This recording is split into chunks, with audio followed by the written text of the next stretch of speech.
धीमहि धियो यो नः प्रचोदयात्। देवतुल्य आयु माँ शक्ति। आज स्वाध्याय चिंतन का हमारा क्रमांक है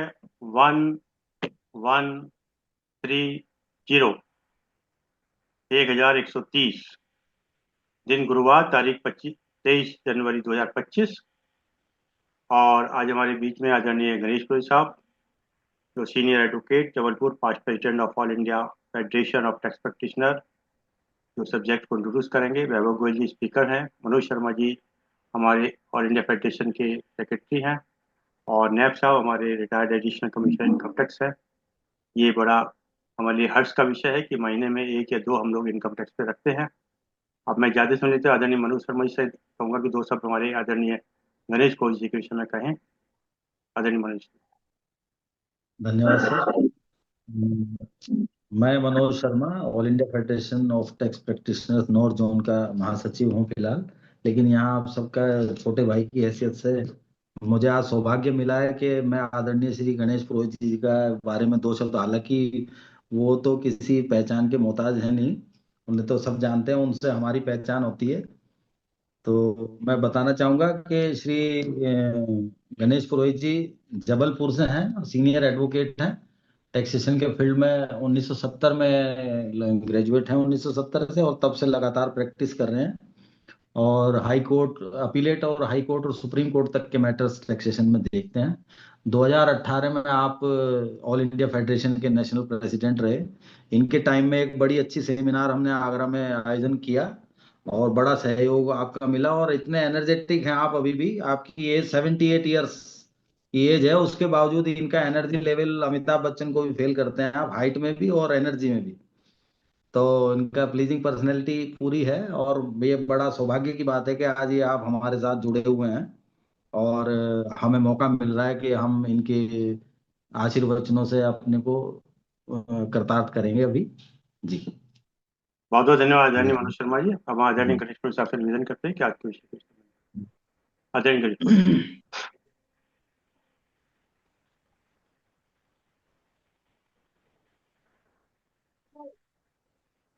सर आवाज नहीं आ रही क्या?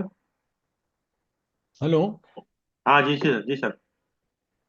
आप मेरे को बोल रहा है जी हाँ जी सर, शर्मा जी? आपको जी हाँ जी sir. Okay okay, thank you sir, thank you thank you thank you Manoj ji. और विशेष रूप से मैं शर्मा जी को धन्यवाद देना चाहूँगा कि वो समय समय पर मुझे याद कर लेते हैं और अपने प्रेम सूत्र में बांध लेते हैं, खींच ही लेते हैं। इनका बहुत ही बढ़िया ये कार्यक्रम है जिसमें सभी प्रकार की आ, विषयों पर बातचीत होती है। और प्राय ये कभी टैक्स मैटर्स को भी रख लेते हैं। आज भी, कल मुझे इनका फ़ोन प्राप्त हुआ कि विवाद से विश्वास के ऊपर चर्चा है और इन्होंने मुझे कहा कि आप ज्वाइन करें, तो मैंने इनका आमंत्रण स्वीकार कर आज आपके बीच में हूँ। देखिए, जहाँ तक ये कर विवाद विश्वास से विवाद से विश्वास स्कीम 2024 की हम चर्चा करने के लिए आज यहाँ एकत्रित हुए हैं। आपको ध्यान होगा कि एक स्कीम ऐसी ही 2020 में भी आई थी। उस स्कीम में और इस स्कीम में मूलतः ज़्यादा फर्क नहीं है। स्कीम दोनों करीब करीब सिमिलर हैं, थोड़े बहुत चेंजेस जरूर हैं। ये स्कीम में यह प्रावधान किया गया है कि 22 जुलाई 2024 को जो appeal, revision, SLP, writ petitions वगैरह पेंडिंग थी, चाहे वे एसएससी की ओर से हों या वो डिपार्टमेंट की ओर से हों, उनको कर विवाद से विश्वास के अंदर सेटल किया जा सकता है। मूलतः इसमें इन्होंने शुरू में 31 दिसंबर 2024 तक का समय दिया था कि उसके पहले अगर आप फॉर्म 1 पे डिक्लेरेशन फाइल कर देते हैं तो आपको केवल 100% टैक्स देना था। उसके बाद अगर आप फाइल करते हैं तो बढ़ा हुआ टैक्स देना था 110% करीब। इस स्कीम में आप आपके विवाद के अलावा पेनल्टीज को भी सेटल कर सकते हैं, उसका भी उन्होंने इसमें प्रावधान किया हुआ है। अभी जो ये स्कीम 31 दिसंबर 2024 को खत्म होनी थी, इसको एक नोटिफिकेशन जारी करके 31 जनवरी 2025 तक एक्सटेंड कर दिया गया है। और मुझे ऐसा लगता है कि ये भी एक आध महीना और एक्सटेंड होगी। इसकी वजह यह है कि इसमें रिस्पांस, मैं जहां तक जबलपुर से कहूं तो बहुत ज़्यादा है नहीं। इसकी वजह यह है कि देखिए, इसमें एक तो इन्होंने जो रिस्ट्रिक्शंस डाल दिए हैं उसमें सर्च केसेस इसमें एक्सक्लूड कर दिए हैं, और जहां प्रोसिक्यूशन फाइल होना है वो केसेस एक्सक्लूड कर दिए हैं।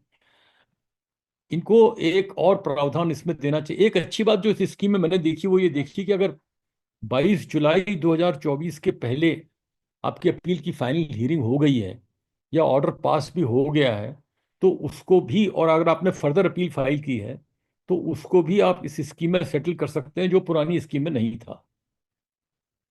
दूसरा ये कि इनने एक बहुत डिमांड भी थी इस बात की कि मान लीजिए मेरा असेसमेंट जो है वो 22 जुलाई 2024 के पहले फाइनल हो गया, लेकिन मैं अपील नहीं फाइल कर पाया, तो वो असेसमेंट अभी इन्होंने उसमें कवर नहीं किया है। अगर वो इसको भी कवर करते तो शायद इस स्कीम में कुछ और बेटर रिस्पॉन्स मिलता। मुख्य उद्देश्य गवर्नमेंट का ये है कि सीआईटी अपील लेवल पे, और अब तो उन्होंने ज्वाइंट सीआईटीज को भी पावर दे दिए हैं अपीलेट के, और इन्होंने रेस्टोर करने के भी पावर दे दिए हैं सेटिसाइड के, जो पहले सेटिसाइड के पावर नहीं हुआ करते थे फर्स्ट अपीलेट अथॉरिटी को, वो पावर भी दे दी है। इसके बावजूद भी 8 से 10 साल पुरानी अपीलें अभी भी पेंडिंग हैं, जिनके डिस्पोजल नहीं हो पा रहे हैं। तो उसको मिट आउट करने के लिए मुख्यतः उन्होंने ये स्कीम लाए हैं कि कुछ नंबर इनका कम हो जाए। और लाभ इस स्कीम में यह है कि अगर आप वो अपीलें जहाँ की हमारा केस बहुत वीक है, पर्टिकुलरली जैसे कैश डिपॉजिट्स के जो केसेस हैं बहुत सारे अपीलों में पेंडिंग पड़े हैं, जिसके अंदर लोगों के पास प्रूफ नहीं है कि कैश कहाँ से आया, और भी इसी टाइप की जो एडिशंस हैं, उनको सेटल करने के लिए ये स्कीम बहुत अच्छी है मेरे विचार से। कि अगर हमने बैंक में कैश डिपॉजिट किया और हम उसको सोर्स को प्रूव नहीं कर सकते, उस स्थिति में नहीं है, तो इसमें अगर सेटल करें तो वैसे ही वो 115 बीबीई सेक्शन ला करके उन्होंने 60% टैक्स तो लगा ही दिया। तो अब खाली इसमें ब्याज और पेनल्टी का वेवर है, लाभ कुछ बहुत ज़्यादा नहीं है। अगर ये थोड़ा सा टैक्स रेट कुछ कम करते और वैसा स्कीम में देते तो मैं समझता हूँ इसका बहुत अच्छा रिस्पॉन्स मिलता। मैं स्कीम के न्यूआंसेस में ज़्यादा जाना नहीं चाहता, क्योंकि जो हमारे आज के वक्ता हैं वो आपको डिटेल में इस स्कीम के बारे में बताएंगे। तो स्कीम अच्छी है, उन केसेस के लिए अच्छी है जहां हमको अपील में उम्मीद कम हो, या जहां पर बहुत लंबा लिटिगेशन चल रहा है और मैटर हाई कोर्ट में भी पेंडिंग है और सुप्रीम कोर्ट में भी पेंडिंग है, और हम चाहते हैं कि भाई अपने से निजात पा जाएं इस झगड़े से। तो उस हिसाब से ये स्कीम अच्छी है। और मेरे विचार में गवर्नमेंट को थोड़ा सा इस पर रिलैक्सेशन अगर और प्रोवाइड करें तो ये स्कीम ज़्यादा सक्सेसफुल हो सकती है। बाकी जो मोटा मोटी बातें हैं वो मैंने आपको बताई। अब हम पहले इनको सुन लेते हैं जो हमारे आज के वक्ता हैं। उसके बाद अगर मुझे कोई ऐसी बात समझ में आएगी जिसमें मेरे को बोलना चाहिए, तो मैं आपको उसमें फिर क्लेरिफिकेशन अपनी ओर से देने का करूँगा। और बहुत बहुत मुझे आपने धन्यवाद। किया इसके लिए बहुत बहुत बहुत धन्यवाद। बहुत धन्यवाद चंडीगढ़ रिपोर्ट साहब। अब हम वैभव गोयल साहब से निवेदन करें कि आज का उद्बोधन जारी करें। गोयल साहब, ये अगर देखा जाए तो गवर्नमेंट जो स्कीम लाती है बहुत अच्छी बात है, और अब 4 साल के इंटरफेरेंस से लाई है, मतलब पहले 2020 में। तो कहीं जो जेन्युइन टैक्स पेयर हैं उनके जी मन में ये बात नहीं आएगी 4 साल वेट कर लो फिर दोबारा स्कीम आएगी तभी देख लेंगे इंटरेस्ट पेनल्टी का।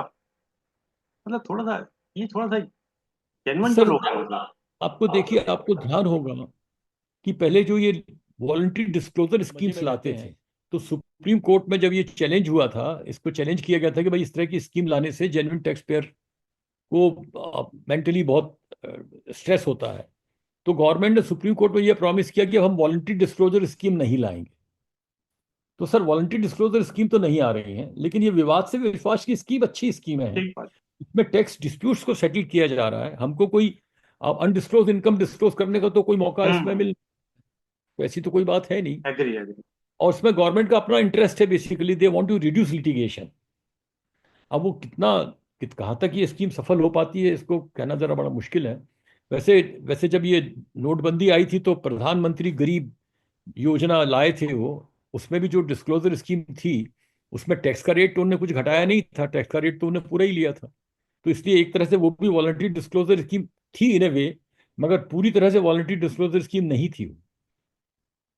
तो वो देखें तो उसके ऊपर रोक जरूर लग गई है। लेकिन लेकिन अभी भी हमको ये है कि विश्वास से स्कीम लाना अच्छी बात है। इस स्कीम के लाने से ये लाभ जरूर हो रहा है कि लिटिगेशन थोड़ा कम होगा, और जहां हम देखते हैं कि हमारी अपील अलाउ होने लायक नहीं है, उन केसेस के अंदर हम इस स्कीम में जाकर के और उसका लाभ उठा सकते हैं। तो scheme it's a welcome scheme. नहीं, एग्री, बिल्कुल सही कह रहे हैं। जी जी। ठीक है, आदरणीय वैभव गोयल साहब। नमस्कार सर, थैंक यू सर, आपने मुझे मौका दिया इस फोरम पे विवाद से विश्वास स्कीम के ऊपर चर्चा करने के लिए। सर अनुमति हो तो सर शेयर स्क्रीन जी करने जी। का राइट। हम्म। जी जी सर।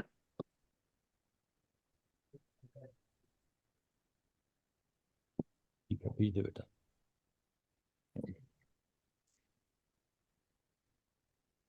सर मेरी स्क्रीन दिख रही है? जी हाँ, बिल्कुल सर। जी सर। सर ये पहला गाइडेंस नोट नंबर 1 2024 जो इस विवाद से विश्वास स्कीम में ये गवर्नमेंट लेकर आई सर। हम इसी के माध्यम से we will try to understand sir कि क्या उस स्कीम के नुआंसेस हैं और क्या क्या स्कीम सिमिलर है। सर मैंने साथ में एक थोड़ा सा जो पिछले विवाद से विश्वास एक्ट 2020 के अंतर्गत जो डिस्प्यूट्स अराइज हुए थे, जो matters high court supreme court में गए थे, और सिमिलर टर्मिनोलॉजी सिमिलर रेशो, जैसे रोहित सर ने बताया कि ये स्कीम मूलतः 2020 से मैच करती है। हम्म। तो वो जो इश्यूज सिमिलर से हैं, उन इश्यूज पे जो ऑनरेबल हाई कोर्ट और सुप्रीम कोर्ट के जजमेंट अभी तक आ चुके हैं, उनको थोड़ा सा मैंने कुछ क्लब करने का प्रयास किया है। जी जी जजमेंट्स तो और भी हैं, बट मैंने कुछ जो कॉमन इंटरेस्ट के जजमेंट्स थे वो क्लब करने का प्रयास किया है। सर इसमें सबसे पहले हम ये देखते हैं कि कौन से अपील्स इसमें कवर्ड रहेंगी इस विवाद से विश्वास स्कीम 2024 में सर। सबसे पहली सर उसमें लिखा है कोई भी अपील जो पेंडिंग हो 22/7/2024 को सर। दूसरा सर उन्होंने कहा कोई भी रिट पिटीशन पेंडिंग हो, कोई भी एसएलपी पेंडिंग फाइल करी हुई हो डिपार्टमेंट ने या एसएससी ने या दोनों ने, जो कि किसी भी अपीलेट फोरम पे पेंडिंग हो, और वो पेंडिंग किस दिन होनी चाहिए सर? 22/7/2024 सर। यहाँ वर्ड सर मैं थोड़ा सा इंपॉर्टेंस देना चाहूंगा पेंडिंग सर। इस वर्ड की इंपॉर्टेंस इसलिए मैं देना चाहूंगा सर क्योंकि अभी सीबीडीटी ने एक नोटिफिकेशन जारी किया 20 जनवरी 2025 को सर। रोहित सर जैसे कह रहे थे कि जिस असेसमेंट हमारा अभी जुलाई या उससे पहले फ्रेम हुआ या अपील हमारी उससे पहले डिसाइड हुई, और 22 जुलाई 2024 को वो टाइम पीरियड अवेलेबल था हमारे पास। जैसे पुरानी स्कीम में क्या था सर, अगर 31 जनवरी 2020 को अपील पेंडिंग थी या मेरे पास लिमिटेशन पीरियड अवेलेबल था, तो मैं इस स्कीम के लिए एलिजिबल, उस स्कीम के लिए एलिजिबल था। लेकिन अगर मैं इस स्कीम की बात करूं तो इस स्कीम के सेक्शन 89 ऑफ फाइनेंस एक्ट 2024 में मुझे बार करा। बार क्या करा? उन्होंने कहा कि भाई वो एसएससी ही एलिजिबल हैं जिन्होंने एक्चुअल में अपील 22/7/2024 को फाइल कर दी हो और वो उस दिन पेंडिंग हो। तो एक सर एक केस था नवीन अग्रवाल, जिस दिल्ली हाई कोर्ट ने सीबीडीटी को डायरेक्शन दिया सर। उस डायरेक्शन में कहा कि भाई ये जो आपकी स्कीम है ये मूलतः आर्बिट्री और डिस्क्रिमिनेटरी है। भाई जिस व्यक्ति का केस 18 जुलाई 2024 को सीआईटी अपील ने डिसमिस कर दिया है सर, उसके अगेंस्ट में कर दिया, उसके पास तो अभी 30 डेज का टाइम था या 60 डेज का टाइम पीरियड था आईटीएटी में जाने के लिए सर। तो वो केसेस इस स्कीम से बाहर थे। तो अभी सीबीडीटी ने क्या कहा, उस दिल्ली हाई कोर्ट के जजमेंट के बाद सर एक नोटिफिकेशन अभी उन्होंने रिलीज किया सर। उसमें उस दिल्ली हाई कोर्ट ने 2 हफ्ते का टाइम दिया था उन्हें, 2 हफ्ते के अंदर सीबीडीटी कोई नोटिफिकेशन नहीं लेके आई। तो उन्होंने 2025 में फिर से नवीन कुमार अग्रवाल जी ने फिर से पिटिशन डाली थी, उसके अंतर्गत ये सीबीडीटी एक नोटिफिकेशन लेकर आई। उन्होंने क्या कहा कि भाई केस जो है आपका 22 जुलाई 2024 को हो चुका होगा, और आपके पास अपील फाइल करने का टाइम उस ऑर्डर के अगेंस्ट अवेलेबल था एज ऑन दैट डेट, और आपने अपील फाइल कर दी है with in the stipulated time period. मतलब अगर आप असेसमेंट ऑर्डर आया, असेसमेंट ऑर्डर के बाद अपील फाइल करने के लिए 30 डेज था, या सीआईटी अपील का ऑर्डर था, उसके बाद आपको अपील फाइल करने का टाइम 60 डेज था from the end of the month in which order has come. तो ये जो टाइम पीरियड अवेलेबल था और 22 जुलाई 2024 उस बीच में पड़ती है, और आपने अपील एक्चुअल में फाइल कर दी है और आपने कोई कंडोनेशन एप्लीकेशन फाइल नहीं करी है, मीनिंग देयर भाई आपने जो अपील फाइल करी है वो विद इन टाइम फाइल करी है without any condonation of delay. तो वो केसेस भी अब इस विवाद से विश्वास स्कीम में कवर हो जाएंगे। तो जो पहले इनका एफएक्यू नंबर 9 और एफएक्यू नंबर 38 हुआ करता था, जिसमें इन सभी केसेस को, जिस केसेस में अपील पेंडिंग नहीं है उनको बार किया था, उसको अब इन्होंने इंक्लूड किया है। और सर इसमें एक देखने वाली बात क्या है कि उन्होंने कोशिश भी की है कि एक तरीके से होमोजीनियस जो अपनी स्कीम है उसका नेचर बनाए रखें। बनाए क्या रखें, जैसे उन्होंने कहा कि अगर आपने एक्चुअल में अपील फाइल कर दी है after 22/7/2024 and within the limitation period, meaning thereby अगर आपने फाइल नहीं करी तो या फाइल डिले के साथ करिए तो आप इसमें एलिजिबल नहीं है, इररिस्पेक्टिव ऑफ द फैक्ट कि आपने कंडोनेशन ऑफ डिले लगा दिया है। सर मैं सर इस केस में थोड़ा सा एक चीज और ले जाता हूँ, जैसे पुरानी वाली स्कीम क्या होती है, जो पुराने वाला एक्ट में था कि मैंने कंडोनेशन एप्लीकेशन के साथ फाइल कर दिया सर, तो वो उन केसेस को जब ही एडमिट करते थे जब जो ऑनरेबल अपेलेट फोरम है उस कंडोनेशन एप्लीकेशन को एक्सेप्ट कर ली थी। तो कई सारे एसएससीज उसके अगेंस्ट हाई कोर्ट में गए और उन्होंने कहा, कोर्ट ने कहा कि word is pending. Word pending का अर्थ ये है सर, और लेजिस्लेचर ने कोई भी इशू, कोई भी वो चीज एस्क्राइब नहीं करी है। कोई भी चीज एस्क्राइब ना करने का मतलब है सर कोई भी tax that appeal accepted, appeal admitted, ऐसा कोई वर्ड उस स्कीम में नहीं लिखा हुआ सर। तो जब हमने अपील एक्सेप्टेड या अपील एडमिटेड वर्ड नहीं लिखा हुआ, सिर्फ वर्ड पेंडिंग है, तो उन केसेस में इररिस्पेक्टिव ऑफ द फैक्ट कि कंडोनेशन एप्लीकेशन एक्सेप्ट हुई है या नहीं हुई है, फिर भी वो एडमिटेड हैं, इस स्कीम के लिए एलिजिबल हैं। तो लेकिन देखने वाली बात क्या थी, कोर्ट्स ने कहा 31/1/2020 से पहले वाले जो अपील्स फाइल्ड हैं, तो इस वाली स्कीम में भी ऐसा ही है। हमने देखा एफएक्यूज में सर देखेंगे कि उस स्कीम में भी सीबीडीटी साफ कहती है कि हाँ हम उस पोजीशन को कंटिन्यू करते हैं, एक्सेप्ट करते हैं उन कोर्ट्स की। क्योंकि पिछली वाली स्कीम में काफी लिटिगेशन थे, मेरे कई सारे केस इसलिए रिजेक्ट हो गए कि उन्होंने कहा कि भाई आपने कंडोनेशन एप्लीकेशन लगा रखी है, सीआईटी जब तक एक्सेप्ट नहीं करेंगे हम तब तक आपकी इस विवाद से विश्वास में जो आपने फॉर्म 1-2 फाइल किया उसे एक्सेप्ट नहीं करेंगे। तो assessees were forced to move to high court. तो हाई कोर्ट ने ये जजमेंट कई सारे पास किए। इस वाली स्कीम में उन्होंने एफएक्यू में ही दे दिया कि जी हाँ ठीक है, बात क्लियर है, अगर आपने कंडोनेशन एप्लीकेशन के साथ दिया है, आपकी अपील 22/7/2024 को पेंडिंग है और आप तो आप एलिजिबल हैं इस विवाद से विश्वास स्कीम के लिए। सर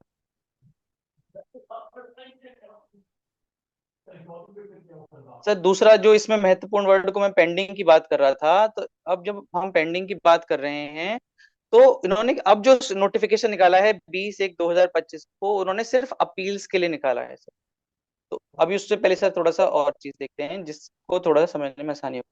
उन्होंने कहा अब और कौन एलिजिबल होंगे, अपील्स तो एक हो गया, दूसरा हो गया सर हमारे डीआरपी ने कोई डायरेक्शन इशू कर रखे हैं और फाइनल ऑर्डर पास नहीं हुआ है, वो भी कवर्ड है।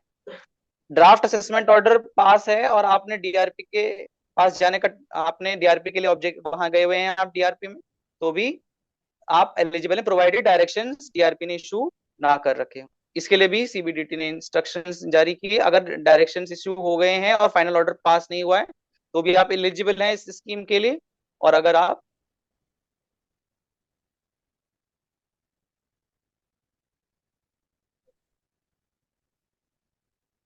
सर अगर हम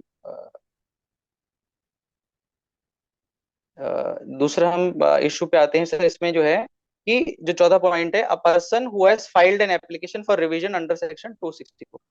सर जो मैं मूलतः इस बात पे लाना चाह रहा था, वर्ड पेंडिंग जो मैंने ऊपर हाईलाइट किया था, यहाँ पे कहते हैं a person who has filed an application for revision under section 264।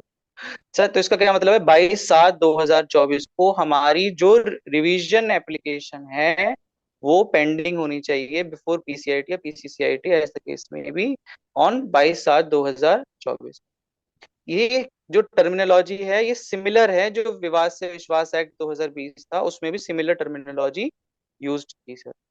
लेकिन उसके बावजूद भी सर, उसके बावजूद भी दिल्ली हाई कोर्ट ने कहा कि अगर मेरे पास टाइम लिमिटेशन अवेलेबल है,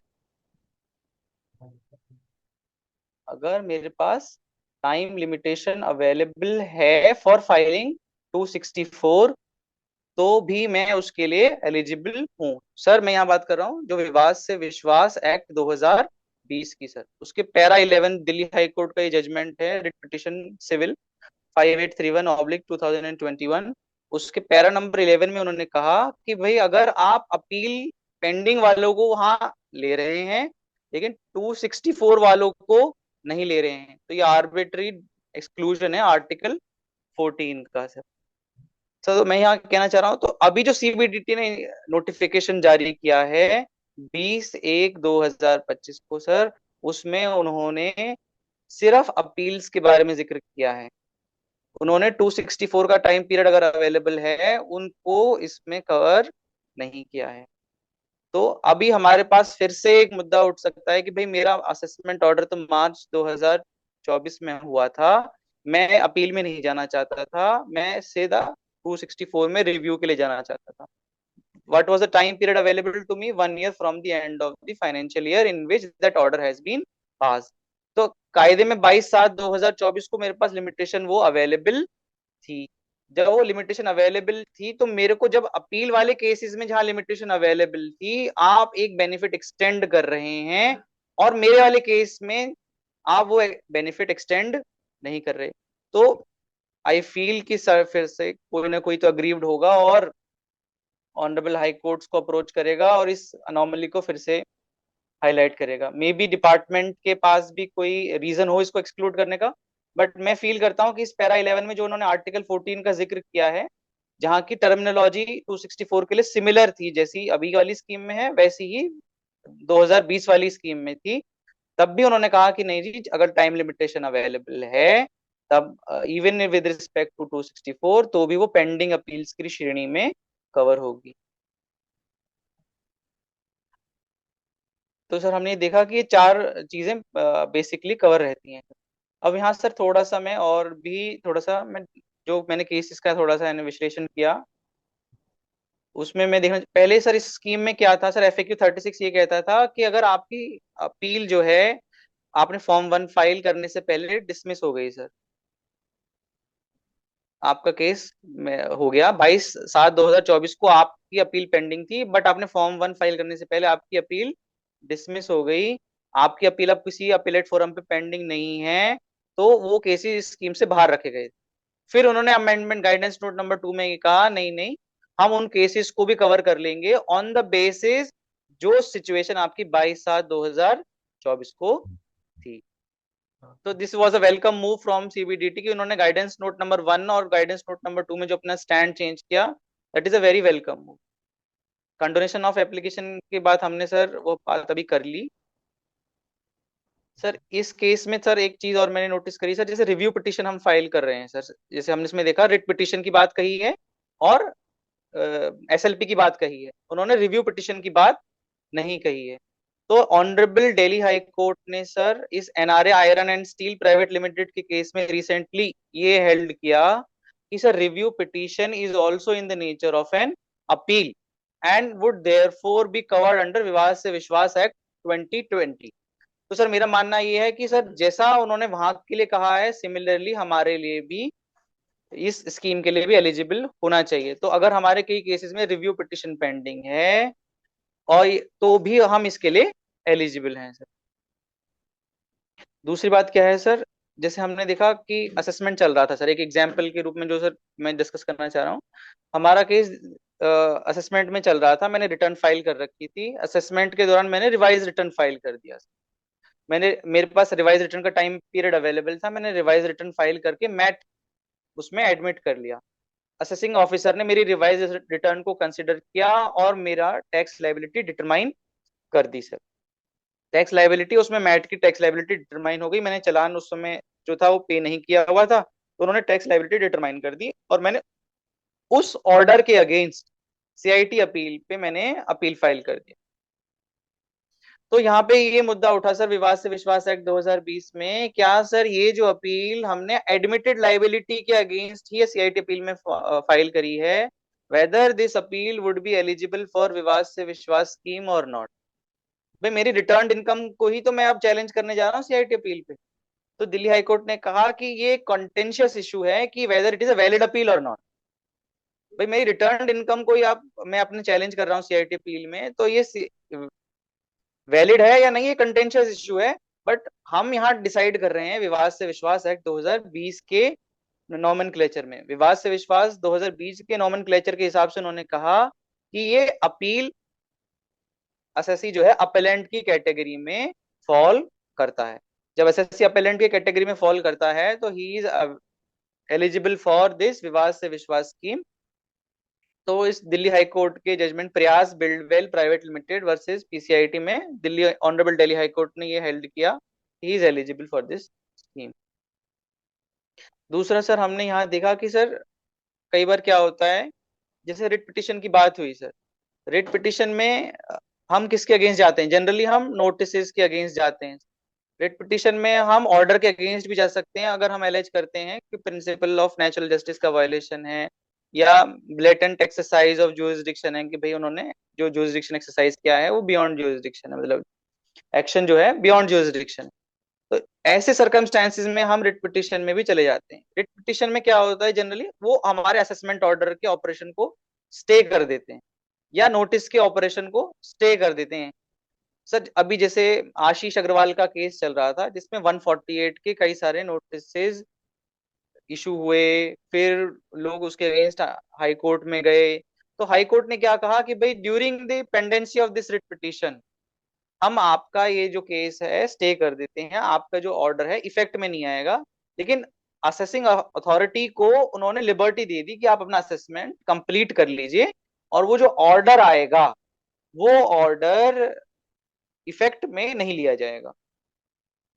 तो क्या ऐसे सिचुएशन में जो आशीष अग्रवाल वाले केसेस हैं या राजीव बंसल के बाद जो हाई कोर्ट में पेंडिंग थे 22/7/2024 को, क्योंकि राजीव बंसल का जो जजमेंट है वो 22/7/2024 के बाद आया सर, और उन मेजरली बहुत सारे केसेस में हाई कोर्ट्स ने स्टे दे रखा था, सब्जेक्ट मतलब मैं कहूँ तो इंटरिम स्टे की तरह दे रखा था या सब्जेक्टिव स्टे दे रखा था। तो क्या ये जो सब्जेक्टिव स्टे जो हाई कोर्ट द्वारा या सुप्रीम कोर्ट द्वारा दिया गया था, क्योंकि नोटिस तो थे नहीं, ऑर्डर बन चुके थे, तो whether these would be eligible for विवाद से विश्वास स्कीम?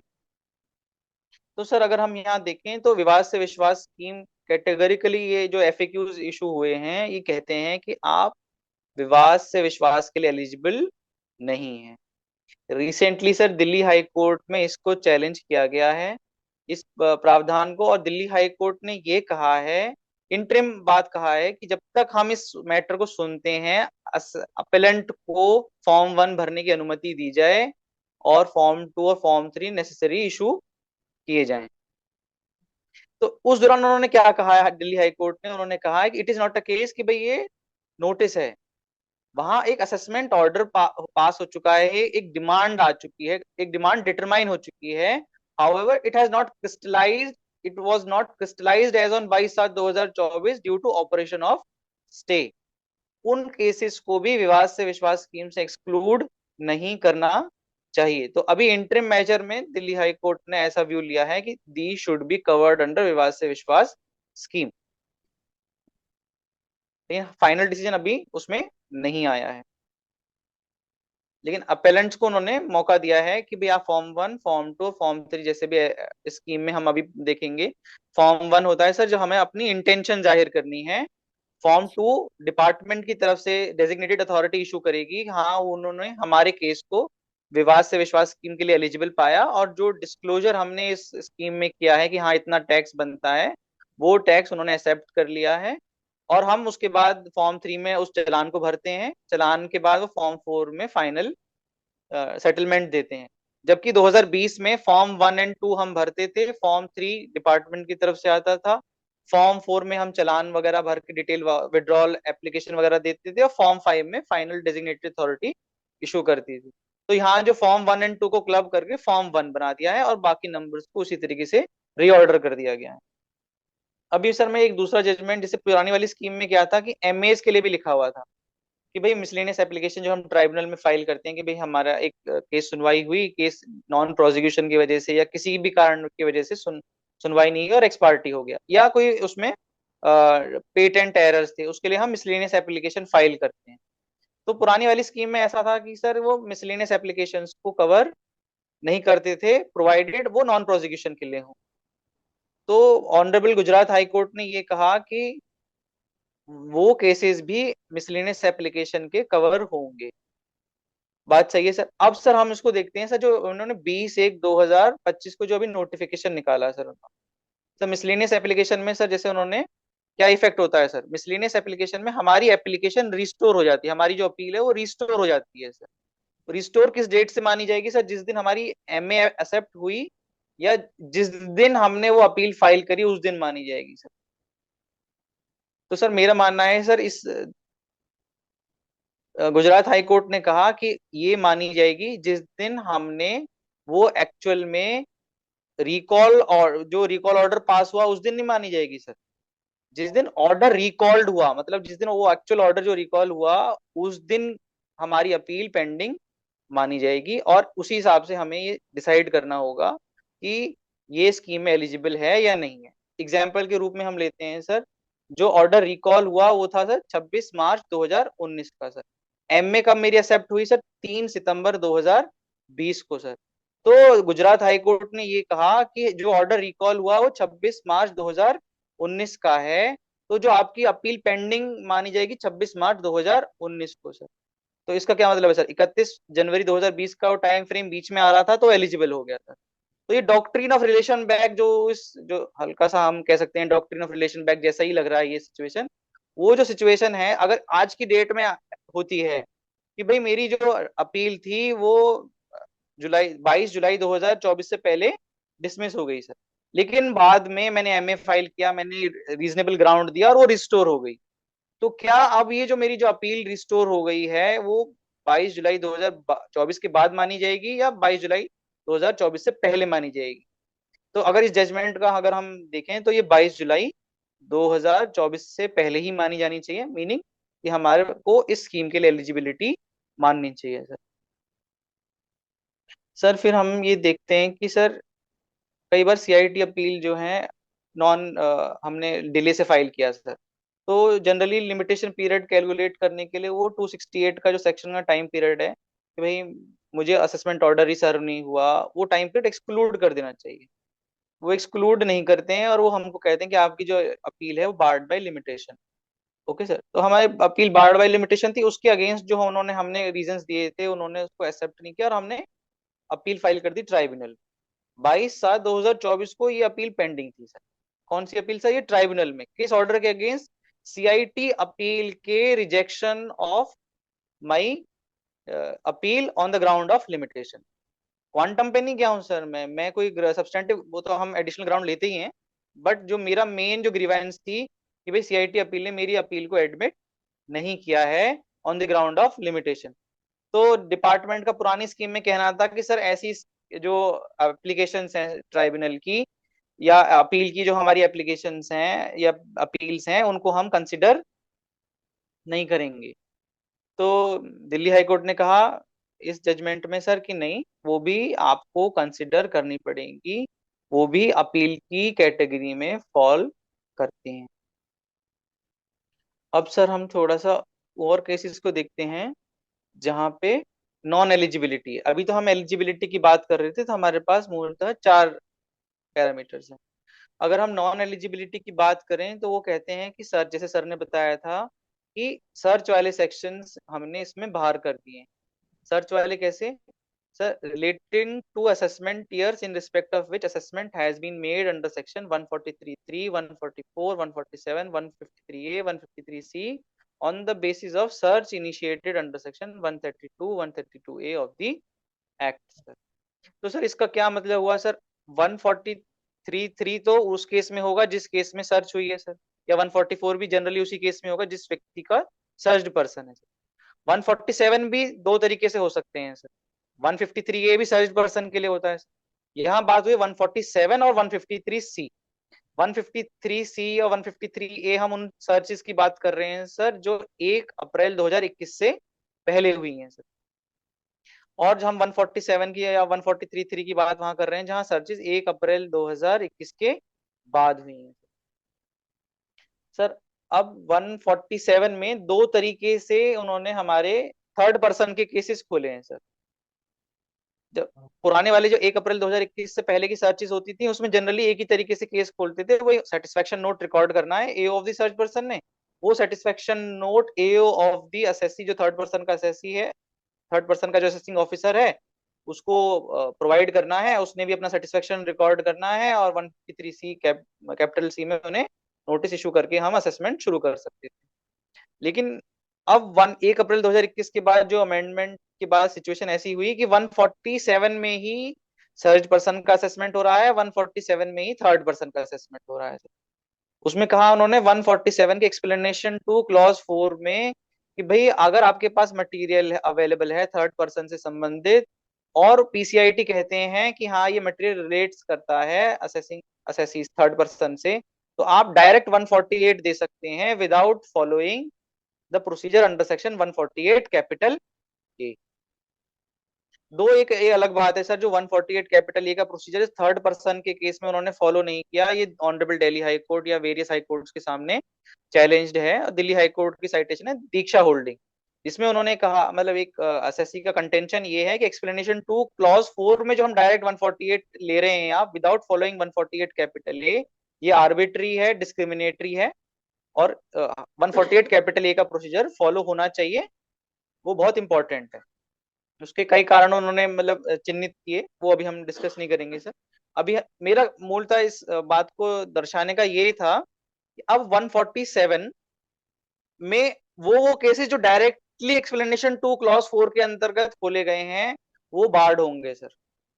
लेकिन अगर एक असेसिंग ऑफिसर ने ये व्यू लिया, नहीं मैं एक्सप्लेनेशन टू क्लॉज 4 में नहीं खोलता हूं, मैं 148 का प्रोसीजर फॉलो करता हूं।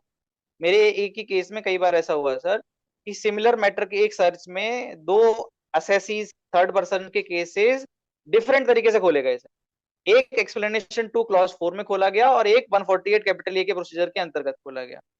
तो जो प्रोसीजर 148 कैपिटल ए के प्रोसीजर के अंतर्गत खोला गया, दो it emanates from the same search, वो इस केसेस में वो सेटलमेंट की स्कीम में कवर हो रहे हैं और वहां स्कीम में कवर हो रहे हैं। और जो एक्सप्लेनेशन टू क्लॉज 4 में है वो कवर नहीं हो रहे हैं क्योंकि वो बार्ड हैं इस प्रोविजन के अंदर।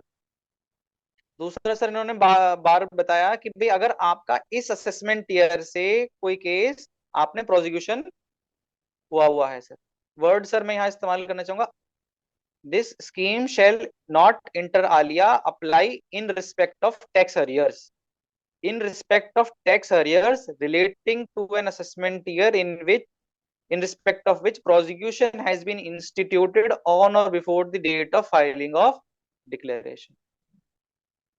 तो सर ये जो टैक्स अरियर वर्ड्स है सर, मैं इस पे अभी थोड़ी देर में हम 2-3 केस लॉज भी डिस्कस करेंगे सर, जहां पे इस महत्व को बताया ऑनरेबल हाई कोर्ट्स ने कि भाई प्रोसिक्यूशन तो ठीक है, इस असेसमेंट ईयर से संबंधित कोई प्रोसिक्यूशन होना नहीं चाहिए, लेकिन कौन से प्रोसिक्यूशन की हम बात कर रहे हैं।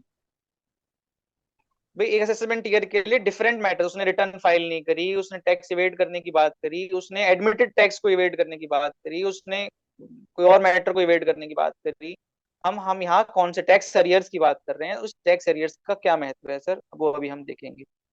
उन्होंने हम क्लॉज 3 में बात किया कि यहाँ पे अगर आपकी undisclosed income from outside India है या अनडिस्क्लोज एसेट आउटसाइड इंडिया है तो भी आप स्कीम के लिए एलिजिबल नहीं है सर।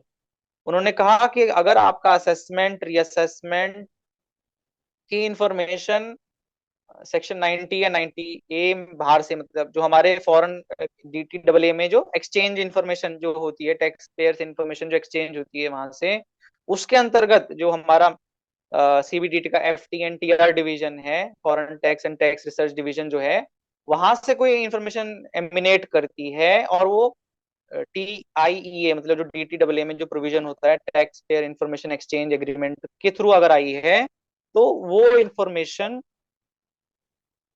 अन के बेसिस पे अगर 148 या हमारा केस 143(3) में सेलेक्ट किया जा रहा है तो वो कवर हमारा इस स्कीम में नहीं होगा। उन्होंने काफी सारे एक्सेप्शंस और भी बताए, कॉफी कोसा में, UAPA में, NDPS में, PBT में, PMLA में अगर हम केसेस होते हैं हमारे तो वो भी इसमें कवर नहीं होगा। मतलब प्रोसिक्यूशन एक तरीके से अगर हम देखें तो बहुत सारे जो फाइनेंशियल ऑफेंसेस हैं या नेशनल सिक्योरिटी के ऑफेंसेस हैं या नारकोटिक्स और NDPS जैसे नारकोटिक्स का ऑफेंस है, तो अगर ऐसे केसेस में कोई हमारे प्रोसिक्यूशन चालू है तो स्कीम में हम एलिजिबल नहीं है सर।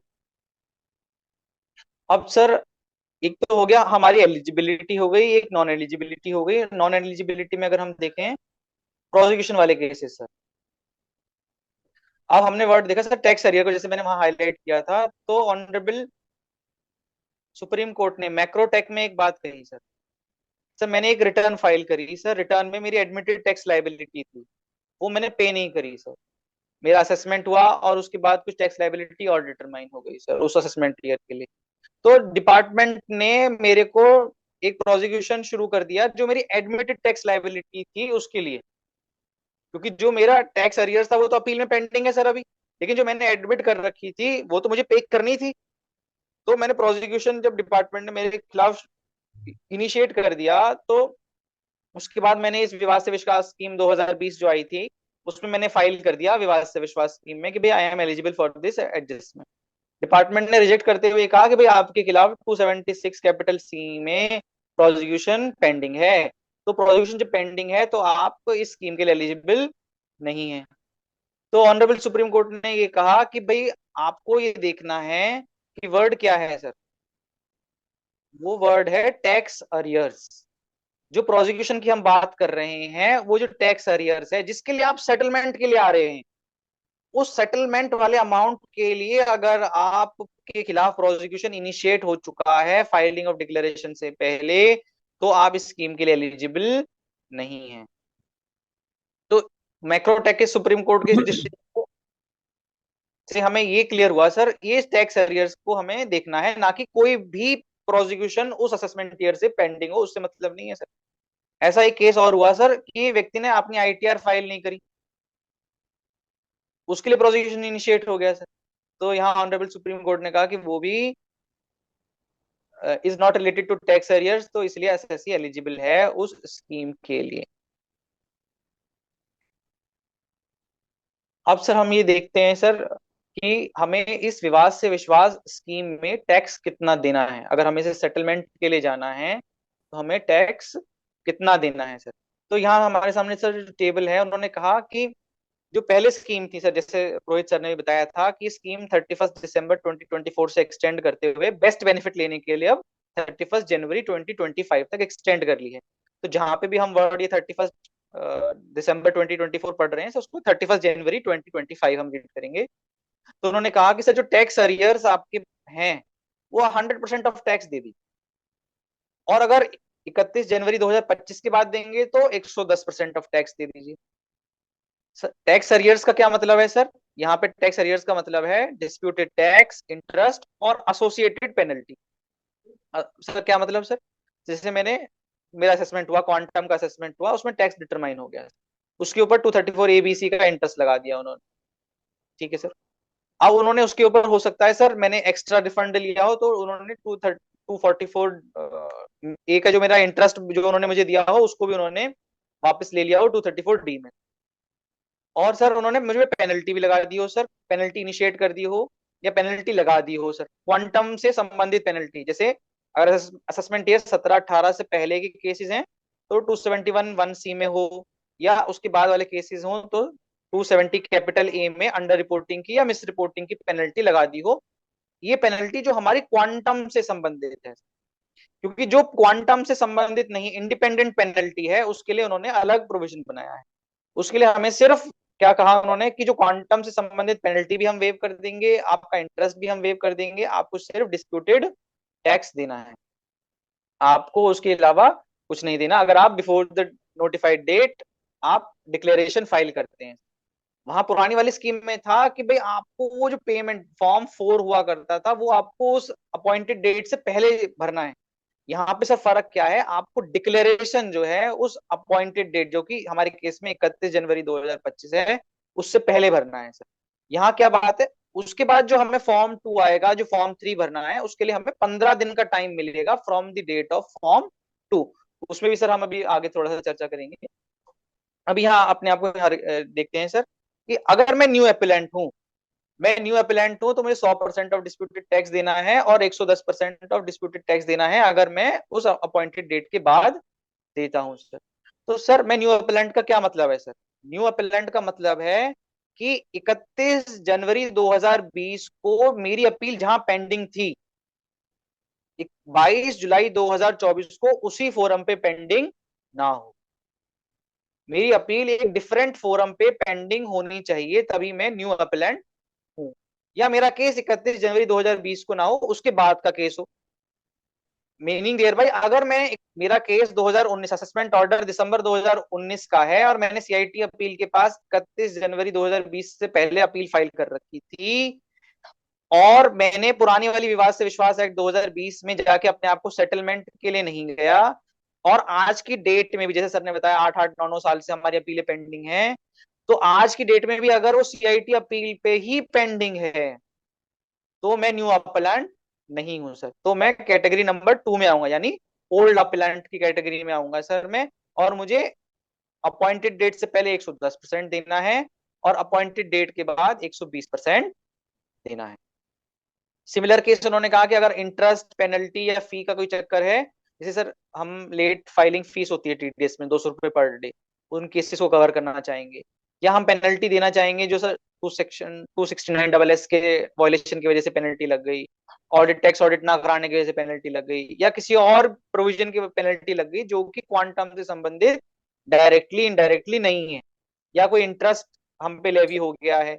जैसे टीडीएस के केस में जनरली बहुत सारा हो जाता है कि इंटरेस्ट लेवी हो जाता है भाई, क्योंकि हम बेनिफिट ले लेते हैं फॉर्म 26 कैपिटल ए भर के कि भाई डिडक्टी ने अपने रिटर्न में इंक्लूड कर लिया है, तो वो जो मेन क्वांटम है वो तो हमें ट्रेसेस ने बेनिफिट दे दिया, लेकिन इंटरेस्ट हम पे लेवी हो गया। उस इंटरेस्ट का भी अगर हम बेनिफिट लेना चाहते हैं तो हम यहाँ पे दे सकते हैं 25% ऑफ डिस्प्यूटेड टैक्स बिफोर अगर अपॉइंटेड डेट, और 30% after. Similar new appellate, old appellate, तो वो कहते हैं कि अगर ओल्ड अपीलेंट है आप, कि भाई 31 जनवरी 2020 को भी आपकी उसी फोरम पे पेंडिंग है, तो 25% के बजाय 30% दे दीजिए, और 35 के बजाय 35 दे दीजिए। इन्होंने कहा कि आप इसमें दो तरीके से सर हायर फोरम्स पे अपील पेंडिंग होती है सर। जैसे सीआईटी अपील पे हम गए सर, सीआईटी अपील पे एनहेंसमेंट का नोटिस आ जाता है, तो उन्होंने कहा अगर सीआईटी अपील पे एनहेंसमेंट का नोटिस आ गया है, तो जब आप फॉर्म 1 फाइल कर रहे हैं तो फॉर्म 1 फाइल करते समय आप इस अमाउंट को इंक्लूड कर लीजिए, फॉर्म 1 अकॉर्डिंगली फाइल कर लीजिए। ठीक है सर। सीआईटी अपील का ऑर्डर हमारे फेवर में था सर, या पार्टली हमारे फेवर में था, पार्टली हमारे अगेंस्ट में था, हम आईटीएटी चले गए सर। डिपार्टमेंट भी क्रॉस अपील में आईटीएटी आ गया सर। जब हम भी आईटीएटी में हैं और डिपार्टमेंट भी आईटीएटी में है, तो क्या मैं बाध्य हूं दोनों अपीलों को सेटल करने के लिए? पुरानी वाली जो एक्ट 2020 में था, उन्होंने एफएक्यू में लिखा हुआ था, हाँ SSC was bound to settle both the appeals related to an assessment year. Meaning वो कहते थे अगर आपको आना है तो पैकेज में आना है। ये पैकेज क्या है? ये पूरा असेसमेंट ईयर को कवर करना है। ये पुराने एक्ट 2020 की कहानी थी। इस स्कीम में उन्होंने कहा नहीं, आप चाहते हो ये वाली कर लो, एक डिपार्टमेंट की करना चाहते हो डिपार्टमेंट की कर लो, आप चाहते हो कि नहीं जी अपनी करना चाहते हो अपनी कर लो, आपकी चॉइस है। लेकिन ऐसा नहीं हो सकता कि आप अपनी ही करना चाहते हो और अपनी में भी आप 5 में से 3 करना चाहते हो और 2 छोड़ना चाहते हो। भाई 5 मुद्दे हैं आपकी अपील में, टोटल 10 मुद्दे थे सपोज, 10 मुद्दों में से 5 आपके अगेंस्ट हो गए, 5 आपके फेवर में हो गए, और आप चाहते हो कि जो आपके अगेंस्ट में हुई है अपील उसको आप सेटल करना चाहते हो, उसमें से चाहते हो नहीं 3 मैं कर लूं 2 छोड़ दूं। तो ये स्कीम कहती नहीं जी, अगर आप वो सेटल करना चाहते हो क्रॉस अपील को या अपनी अपील को, तो वो पूरे पैकेज में आना। ठीक है सर। अब इन्होंने कहा कि मैं डिपार्टमेंट की जो अपील फाइल हुई हुई है, यानी जो इशू मेरे फेवर में हुए हुए हैं, मैं उसको लेके क्यों जाऊंगा? जैसे सर ने कहा विवाद से विश्वास में क्या अट्रैक्शन है, वो तो ऑलरेडी मेरे फेवर में हुई हुई है। तो उन्होंने कहा इस अट्रैक्शन को बनाने के लिए उन्होंने कहा कि भाई लिटिगेशन का डर तो है ही सर, उस डर को अगर आपको कम करना है तो 50% अमाउंट दे दीजिए।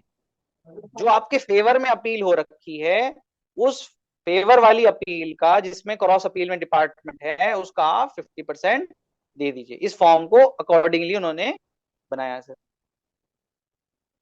अब उन्होंने कहा कि भाई वो बात ठीक है, कुछ ऐसे मुद्दे होते हैं सर जो रेकरिंग नेचर के, लेगेसी इशू जिसे कहते हैं, कि हर साल पे साल आते जाते हैं। कुछ साल में हाई कोर्ट से, आईटीएटी से या सुप्रीम कोर्ट से एसएससी को फेवर मिलता रहता है। तो उन्होंने कहा कि ऐसे भी मुद्दे हैं कि जो हायर कोर्ट ने रिवर्स नहीं किए हैं, जो मुद्दे सुप्रीम कोर्ट द्वारा डिसाइड कर दिए गए हैं उसमें तो कोई डिस्प्यूट ही नहीं है सर, वो तो डिस्प्यूटेड इशू की कैटेगरी में आएंगे ही नहीं। तो उसके लिए तो उन्होंने कहा कि आपको इस स्कीम में आने की जरूरत है ही नहीं। लेकिन जो मुद्दे आईटीएटी द्वारा डिसाइड हुए हैं या हाई कोर्ट द्वारा डिसाइड हुए हैं और हायर फोरम ने आईटीएटी वाले डिसीजन को हाई कोर्ट ने, हाई कोर्ट वाले डिसीजन को सुप्रीम कोर्ट ने रिवर्स नहीं किया है और वो इश्यूज पे आपके फेवर में है, तो आपको 50% वाला बेनिफिट मिल जाएगा। तो एक तरीके से मतलब एक ल्यूक्रेटिव बनाने का प्रयास है कि भाई उन इश्यूज को भी अगर आप चाहते हैं कि भाई इस असेसमेंट ईयर में हम चैलेंज ना करें, तो आप 50% दे दीजिए, क्योंकि उस असेसमेंट ईयर के लिए तो एक अपना मॉनेटरी लिमिट का वो सर्कुलर फॉलो करेंगे और आपके फेवर में है, तो आप प्रोबेबली चांसेस हैं कि नहीं जाएंगे अनटिल अनलेस डिपार्टमेंट ने उसके अगेंस्ट कोई ऑलरेडी अपील फाइल कर रखी। तो यहाँ हमने ये केसेस देख लिए सर कि वो कैसे कैसे उन्होंने टैक्सेशन की बात करी। अब उन्होंने फॉर्म बताया सर, फॉर्म मैंने जैसे आपको बताया form 1, form 2, form 3 and form 4, उस तरीके से ये हैं। जब हम फॉर्म 3 फाइल करना है सर, फॉर्म 3 के लिए उन्होंने कहा कि भाई आपको टैक्स भी जमा करना है, चालान की कॉपी लगानी है और जो प्रूफ ऑफ विड्रॉल है, जो आपने अपील अपनी वापस ले ली है, उस अपील वापस लेने का आपको प्रूफ भी साथ में लगाना है। सर फिर हम यहाँ देखते हैं कि किस किस टाइमलाइंस में, अब हमने टाइमलाइंस डिस्कस कर लिया था। हमने देखा कि उन्होंने कहा कि फॉर्म 2 आने के 15 दिनों के अंदर आपको ये टैक्स जमा कर देना है और विड्रॉल एप्लीकेशन लगा देनी है और फॉर्म 3 फाइल कर देना है। तो इसका मतलब इफेक्टिवली मेरे पास 15 दिन का टाइम पीरियड है फ्रॉम फॉर्म 2। अगर क्या होगा सर, फॉर्म 2 अगर मैंने टाइमली फाइल नहीं किया तो 15 दिनों के अंदर तो हो सकता है डिपार्टमेंट मेरे को फॉर्म 4 ना दे। तो इस केस में अगर वो 31 जनवरी से पहले है तो मुझे रिवाइज्ड फॉर्म 1 फाइल करना पड़ेगा और वैसे जाना पड़ेगा। मैं हाइपोथेटिकल सिचुएशन ले रहा हूँ सर, प्रैक्टिकल मेरे पास अभी कोई सिनेरियो नहीं है। तो वो क्या कर सकता है डिपार्टमेंट की, भाई आपको दोबारा से फॉर्म 1 फाइल करना होगा। अगर सपोज 31 जनवरी की डेट क्रॉस हो गई तो क्या कहेगा, फिर से फॉर्म 1 फाइल करना है, तो मेरे पास एडिशनल बर्डन आ सकता है। तो उस एडिशनल बर्डन को रोकने के लिए मुझे क्या ध्यान रखना है कि मुझे form 3 with in 15 days file कर देना है, नहीं तो मुझे फॉर्म 1 दोबारा फाइल करना पड़ सकता है। और फॉर्म 1 अगर 31 जनवरी 2025 के बाद फाइल करना पड़ा तो मेरे लिए एक एडिशनल टैक्स का बर्डन हो सकता है। यहाँ सर मैं कुछ केसेस डिस्कस करना चाह रहा था। जैसे मैंने बताया सर, FAQ 31 में उन्होंने कहा कि भाई हाँ आप दोनों में से कोई भी अपील सेलेक्ट कर सकते हो, तो दिल्ली वैभव जी, हाई इसमें कोर्ट अगर ने हमारे पास फॉर्म 2 नहीं आया 31 जनवरी तक तो? कोई बात नहीं सर, वो तो हमें 15 दिन तभी से लागू होंगे जब हमें फॉर्म 2 मिले सर। ठीक है। जैसे हमें डिक्लेरेशन की डेट है ना सर 31 जनवरी, तो मुझे फॉर्म 1 की डेट है, फॉर्म 2 की नहीं है सर। ठीक है।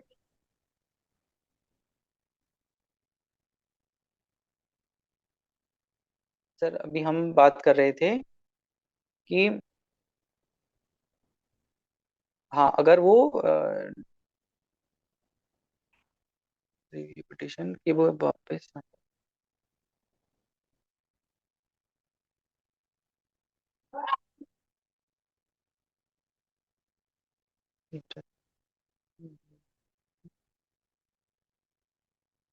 शायद इसमें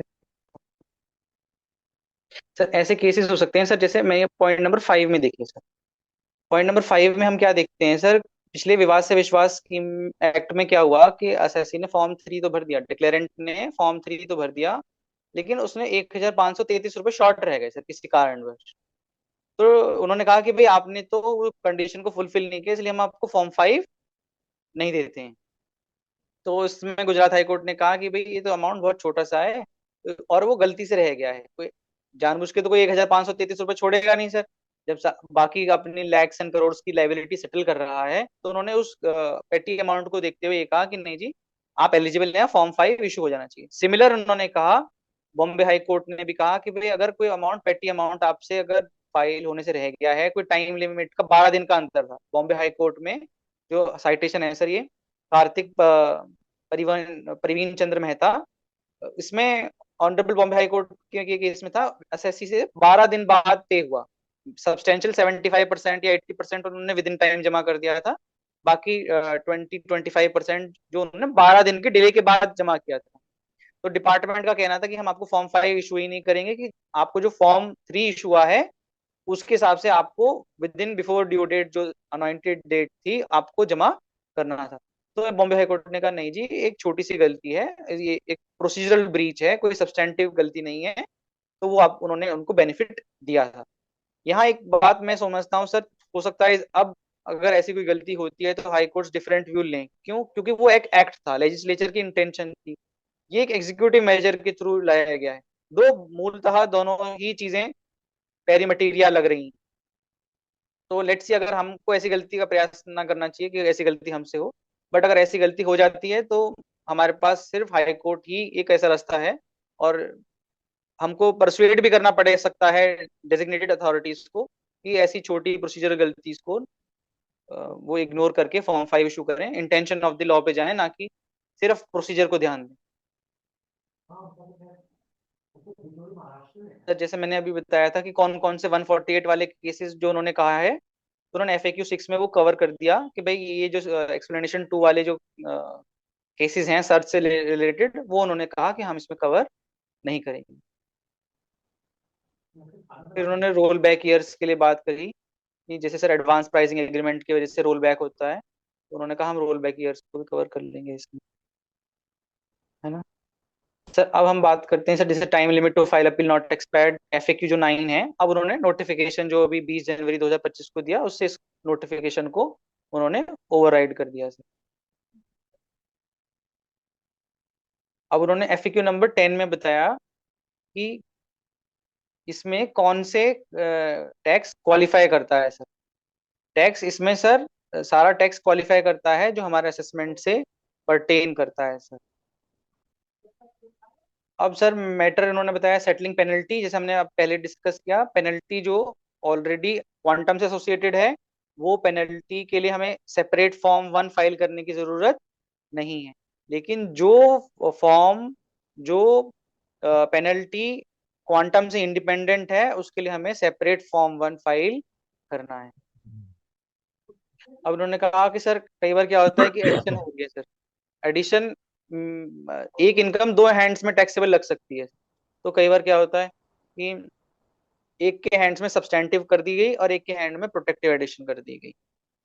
अब इन केसेस में क्या दोनों को विवाद से विश्वास स्कीम में जाना है एलिजिबल होने के लिए, या किसी एक को जाना है? तो उन्होंने कहा कोई भी एक व्यक्ति विवाद से विश्वास स्कीम में जा सकता है और उसका करस्पॉन्डिंग इफेक्ट दूसरे वाले व्यक्ति को मिल जाएगा, और उसके लिए AO को रेक्टिफिकेशन ऑर्डर पास करना है डिपेंडिंग अपॉन फॉर्म 5, जिस भी केस में अपेलेंट्स ने डिसाइड किया है कि वो सब्सटेंटिव वाले में जाना चाहते हैं या प्रोटेक्टिव वाले में जाना चाहते हैं। कई बार सब्सटेंटिव और प्रोटेक्टिव में क्या होता है, असेसमेंट ईयर्स का भी अंतर हो जाता है, तो सेम SSCs में भी 2 असेसमेंट ईयर भी कवर हो सकते हैं इस तरीके से। तो एक में आपको जो भी आप चाहते हैं उसको विवाद से विश्वास स्कीम में ले जाएंगे, उसका करस्पॉन्डिंग इफेक्ट दूसरी स्कीम में आपको मिल जाएगा। तो इसमें सर दूसरा हमने देख लिया, विड्रॉल ऑफ अपील का हमें देना ही है। जैसे सर CIT अपील के यहाँ मैटर पेंडिंग है सर, तो हमें वहाँ जो विंडो ओपन होती है, उस ओपन विंडो में सबमिट बटन में जाके हमें बताना है कि हाँ, रिक्वेस्ट करनी है कि हाँ सर हम विवाद से विश्वास में जाना चाहते हैं, फॉर्म 1 हमने फाइल किया, फॉर्म 2 हमें मिल गया, हमने चालान जमा कर दिया है, तो हमको अनुमति दीजिए या हमें परमिशन दीजिए कि विड्रॉल ऑफ अपील के लिए। सिमिलरली ITAT या ट्राइब्यूनल में हम जाते हैं तो वहां हम एप्लीकेशन फाइल कर सकते हैं। सिमिलरली हाई कोर्ट और सुप्रीम कोर्ट में भी हम एप्लीकेशन फाइल कर सकते हैं। जैसे हमने कहा इंटरेस्ट वेवर की ये जो स्कीम है, अगर कोई इंटरेस्ट वेवर के लिए हमने PCIT के सामने कोई एप्लीकेशन लगा रखी है, तो उन्होंने कहा है कि ये इंटरेस्ट वेवर की जो है, हम PCIT के सामने जो आपने एप्लीकेशन लगा रखी है इस स्कीम में कवर नहीं करते हैं। हाउएवर लेकिन अगर कोई SSC उस स्कीम के, जैसे PCIT ने एप्लीकेशन को हमारी रिजेक्ट कर दिया और SSC उस ऑर्डर के अगेंस्ट रिट में जाता है, उस ऑर्डर को अगर रिट में चैलेंज करता है, तो वो हमारे लिए इस स्कीम में कवर रहेगी, और वो उसके लिए हम 25% की वो लाइबिलिटी डिटरमाइंड रहेगी सर। जैसे हमने कहा एनहेंसमेंट का नोटिस आया है, तो उसमें एनहेंसमेंट का एक कॉलम है फॉर्म 1 में, तो जो उसका टैक्स इफेक्ट है आप उसको उस फॉर्म 1 में फिल करके हम दे सकते हैं, और आपको जो अपनी लाइबिलिटी डिस्चार्ज करनी है उस फॉर्म एनहेंसमेंट के नोटिस के इंक्लूड करते हुए करनी है। फिर उन्होंने कहा रिफंड का इशू है। रिफंड क्या है सर? क्या हुआ कि भाई मेरे असेसमेंट हुआ मार्च 24 में, SSC को डर लग रहा था कि उसका खाता अटैच ना कर लिया जाए, तो उसने क्या, एक सब्सटैंटिव अमाउंट उसने पहले ही जमा कर दिया, मोर देन 20% उसने जमा कर दिया। अब जब स्कीम आई, स्कीम में पता चला कि उसकी जो लाइबिलिटी जो डिटरमाइन हो रही है वो डिपॉजिट अमाउंट से कम हो रही है। तो जो अमाउंट डिपॉजिट अमाउंट से कम हो रही है, तो उस फॉर्म में, इस सेक्शन में एलिजिबिलिटी है, फाइनेंस एक्ट 2024 में उस व्यक्ति को एलिजिबल है कि वो अमाउंट का रिफंड क्लेम कर ले। लेकिन उसमें साथ में ये कहा है कि भाई जो आप अमाउंट रिफंड क्लेम कर रहे हो, उस रिफंड पे आपको इंटरेस्ट नहीं मिलेगा। आपको सिर्फ ये देखना है कि आप उस फंड के लिए एलिजिबल हो या नहीं। अब सर, विवाद से विश्वास एक्ट 2020 में एक केस रहा सर। वो केस ये कहता है कि सर उसमें दो इशू रहे सर, जिस तरह से हम समझ सकते हैं। उसमें एक 100 करोड़ की एडिशन हुई सर। उस 100 करोड़ की एडिशन में सीआईटी अपील ने क्या करा, 3 करोड़ ऐड कर दिया, बाकी 97 करोड़ का उसको रिलीफ दे दिया सर। नाउ असेसी ट्राइब्यूनल में गया है उस 3 करोड़ के अगेंस्ट, और डिपार्टमेंट ट्राइब्यूनल गया है उस 97 करोड़ के अगेंस्ट। तो असेसी का कहना ये था कि भाई उन्होंने दोनों अपील को विवाद से विश्वास स्कीम में सेटल करने का मन बना लिया, उन्होंने फॉर्म 1 फाइल कर दिया, फॉर्म 5 वगैरह सब इशू हो गए। अब उनका कहना ये था कि सर मुझे तो इंटरेस्ट एलिजिबल है उस 97 करोड़ के ऊपर जो करस्पॉन्डिंग टैक्स बन रहा था, उस करस्पॉन्डिंग टैक्स के ऊपर जो आपने अमाउंट डिपॉजिटेड था, वो जो इंटरेस्ट अक्रू होता मुझको, वो जो इंटरेस्ट अक्रूवल था उस 97 करोड़ के डिपॉजिटेड प्रोपोर्शनेट टैक्स के ऊपर, वो मुझे एलिजिबल था। क्यों? क्योंकि वो तो अनॉइंटेड डेट जो 31/1/2020 थी, उससे पहले ऑर्डर पास हो चुका था। और वो जो उस पीरियड जब सीआईटी अपील का ऑर्डर पास हुआ, till the date of my filing of declaration, मुझे इंटरेस्ट मिलना चाहिए। तो honourable high court, Bombay high court ने कहा कि नहीं जी, आप इंटरेस्ट के लिए एलिजिबल नहीं हैं, आप इंटरेस्ट के लिए एलिजिबल नहीं है, आपको इंटरेस्ट नहीं मिलेगा। क्यों? क्योंकि उन्होंने कहा कि जब आपने फॉर्म 1 फाइल करके विवाद से विश्वास एक्ट में आ गए, तो आपकी जो लाइबिलिटीज हैं और जो आपके राइट्स हैं, वो इस विवाद से विश्वास एक्ट के अंतर्गत डिसाइड होंगे, ना कि बाकी इनकम टैक्स एक्ट के अंदर। हाँ, आपके हो सकता है इंटरेस्ट जो उस अमाउंट पे आप कह रहे हैं क्रिस्टलाइज हो गया था, अक्रू हो गया था उस 31/1/2020 से पहले, लेकिन वो आप उसके लिए एलिजिबल नहीं है। हाउएवर उन्होंने कहा कि 5% का इंटरेस्ट हम आपको पे करते हैं। क्यों? क्योंकि जो फॉर्म 5 की डेट थी, फॉर्म 5 की डेट से लेके डेट ऑफ रिलीज तक जो पीरियड था वो एग्जॉर्बिटेंटली डिलेड था। तो उन्होंने कहा कि ये जो पीरियड ऑफ डिले है, इसके लिए आपको 5% का एक इंटरेस्ट मिलना चाहिए। वो प्रिंसिपल्स ऑफ इक्विटी के बेसिस पे कोर्ट ने दे दिया। अगर हम एक्ट की बात करें तो असेसी अपने रिफंड के ऊपर इंटरेस्ट के लिए एलिजिबल नहीं रहेगा। फिर से सर स्कीम के ऊपर आते हैं सर। अब इसमें कहा कि टीडीएस और टीसीएस वाले इश्यूज भी हम इसमें कवर कर सकते हैं। उन्होंने कहा हाँ, टैक्स की डेफिनेशन में हम टीडीएस और टीसीएस के इश्यूज भी कवर कर सकते हैं। और वो सर कौन से होंगे? जिस केसेस में हमने अपील में फाइल कर चुके हैं। अगर हमने अपील नहीं फाइल कर रखी तो इसमें कवर नहीं होंगे सर।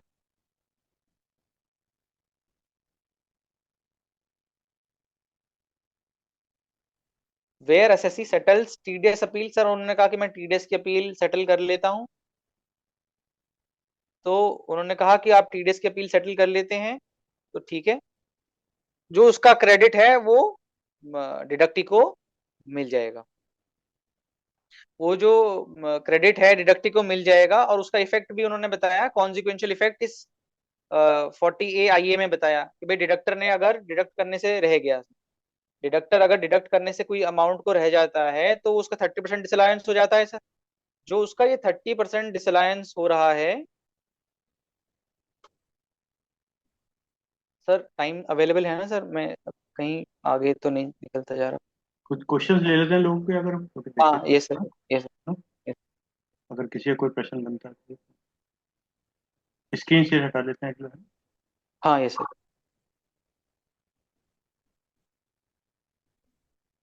सभी लोग इसमें अनम्यूट हैं, अगर किसी का भी कोई प्रश्न बनता है तो पूछ सकते हैं, फिर बाद में हमारे आदरणीय एन के नेक्स्ट जो retired additional commissioner income tax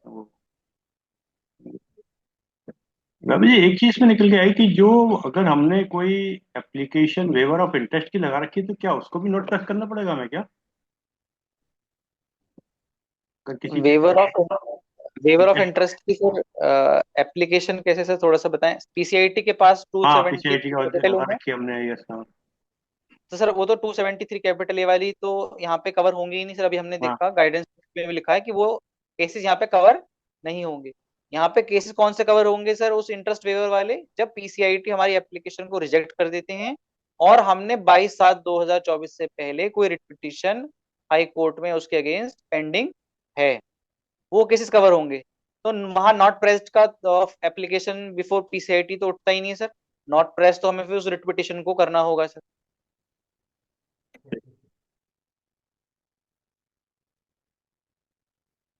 और कोई किसी का प्रश्न? सभी लोग अनम्यूट हैं। Vaibhav ji, sir yes sir. Recovery recovery proceeding के खिलाफ रिट पिटीशन पेंडिंग है, उसमें कोर्ट का स्टे है। Yes sir. क्या ऐसे केसेस में जा सकते हैं? टैक्स एरियर तो है।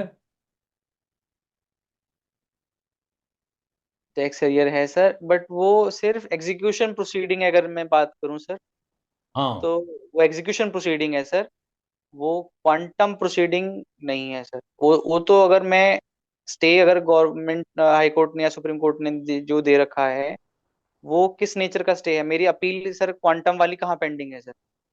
वो क्वांटम पेंडिंग वाली होगी अपील फाइल ही नहीं हुई। सर। अगर क्वांटम वाली फाइल ही नहीं हुई तो सर मैं जाऊंगा कैसे? आई उस फील कि पार्टनर्स के बीच में झगड़ा था। पार्टनरशिप जब चेंज हुई तो ये डिसाइड हुआ कि जो टैक्स एरियर्स है वो कंटिन्यूइंग पार्टनर पे करेगा। उसने पे नहीं किया और इनकी आउटगोइंग पार्टनर की प्रॉपर्टीज अटैच हो गई। उसके खिलाफ हाई कोर्ट गए, हाई कोर्ट ने स्टे ग्रांट कर दिया। वो व्यक्ति भी हाई कोर्ट में गया था, उसको स्टे नहीं मिला। इसके बाद भी डिपार्टमेंट ने आज 5 साल हो गए कोई रिकवरी नहीं की उससे। एक बार सर हम सर डिस्प्यूटेड टैक्स की डेफिनेशन को देख लेते हैं सर, है नहीं हाँ, सर? तो उसके बाद हम क्लैरिटी पे आ पाएंगे सर, क्योंकि एकदम नया है मेरे लिए। देखिए जरा।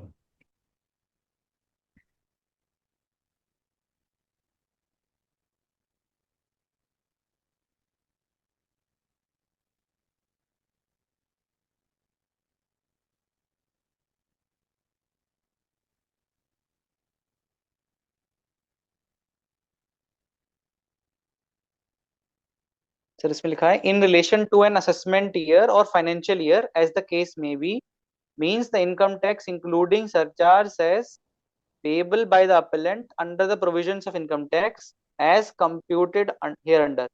In case where any appeal, writ petition, civil leave petition is pending before the appellate forum as on the specified date, the amount of tax that is payable by the appellant if such appeal or writ petition or special leave petition was to be decided against him. तो sir आपकी बात से तो sir ये बिल्कुल cover हो रहा है। और इसको ट्राई किया जा सकता है कि हाई हाँ कोर्ट बिल्कुल। हाँ बिल्कुल सर, ट्राई किया जाए। ब्याज बहुत हैवी है, क्योंकि 4-5 साल से तो स्टे वैसे ही चल रहा है, करोड़ों की डिमांड है। जी सर, जी सर, जी सर। बिकॉज उसमें साफ लिखा था amount of tax that is payable by the appellant if such appeal और पिटिशन और SLP was to be decided against him. तो अगर हम उस तरफ देखें तो that would be eligible for this Vivad se Vishwas scheme. Chance लिया जा सकता है। Yes sir. हाँ, क्योंकि नहीं भी अलाउ किया तो डिमांड तो है ही। Yes sir. Sharma ji, time काफी हो मेरा गया एक हाँ बार ये वैभव जी, एक चीज जैसे कि आपने कहा कोई शॉर्ट पेमेंट रह गया, तो यस जब सर, हम यस लोग फाइल करते हैं टैक्स का, तो उसमें जो हमारे रिफंड एडजस्टमेंट के थे वो भी हमने बेनिफिट ले रहे हैं या कोई और चीज़ है? तो क्या ऐसा भी प्रोविजन है कि हम थोड़ा एक्स्ट्रा जमा कर दें उसमें, किसी वजह से उस चीज़ का बेनिफिट अगर ना मिले? हाँ क्योंकि सर, वहाँ हम एक्स्ट्रा जमा करने का तो मना ही नहीं है सर। एक्स्ट्रा जमा कर देंगे तो फॉर्म 3 हम्म में कर देंगे, तो फॉर्म 5 इशू करते समय मतलब हम्म डेजिग्नेटेड अथॉरिटी की जिम्मेदारी है जो हमने एक्स्ट्रा जमा किया है उसे रिफंड करना। हम्म। क्योंकि जो हमने उसमें एडजस्टमेंट करके लिए हैं, मतलब जो हमने पहले जमा रिफंड हमारे एडजस्टमेंट हो गए थे, वो यस भी सर, यस। हमने बेनिफिट लिया 26 ईयर्स वाला। किसी हाँ वजह यस से सर। वो डिस्प्यूट में है या वो नहीं देना कोई बात है, तो हम लोग जमा कर देते, उसका रिफंड में कर लेते। नहीं सर, जनरली ऐसा डिपार्टमेंट डिस्प्यूट में जो हमारे एडजस्टेड रिफंड्स होते हैं वो हमारे फॉर्म 26 एस के रिस्पेक्टिव पार्ट में वो डिस्प्ले होते हैं सर। हम्म उन पार्ट को अगर हम देखते हैं तो सर वो एलिजिबिलिटी के हिसाब से वो दे रहे हैं सर, हाँ, ऐसा दे रहे नहीं है, हैं ये। दे रहे हैं सर। और हो सकता है कई बार क्या होता है, टाइपिंग मिस्टेक हो जाती है, चालान नंबर हमसे गलत टाइप हो जाता है, तो ऐसे केसेस। और सर दिल्ली हाई कोर्ट ने कहा भी है एक जजमेंट में कि भाई अगर गलती होगी फॉर्म 1 में, तो फॉर्म 2 भरते समय उनकी जिम्मेदारी है कि भाई वो भी देख के उसको करेक्ट फिगर दें।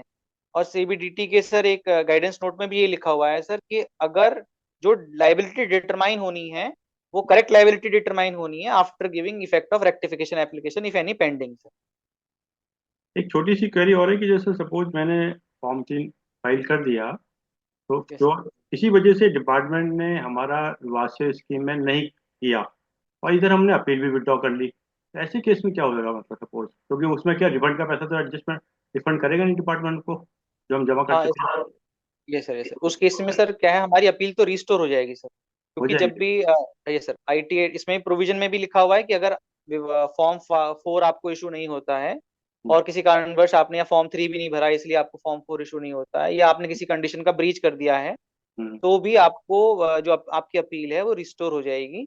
और आज की डेट में भी जैसे सर हम आईटीएटी में देखते हैं, तो वो इसी एक्सेप्शन के साथ देते हैं कि अगर किसी कारणवश विवाद से विश्वास स्कीम सेटल नहीं हो पाता है, तो ऑटोमेटिकली वो हमारी रिस्टोर हो जाएगी, मतलब हमें एक एमए की एप्लीकेशन फाइल करनी पड़ेगी और उसी डेट में रिस्टोर हो जाएगी जिस डेट में वो ऑर्डर पास हुआ। चलो ये तो ठीक है, पर जो मैंने जमा किया कर दिया पैसे वो सर वो एक तरीके से जैसे मैंने सिक्योरिटी की तरह जमा कर दिया। मतलब वो रिफंड करेंगे नहीं, वो कहेंगे ये हम रिफंड नहीं कर रहे आपको।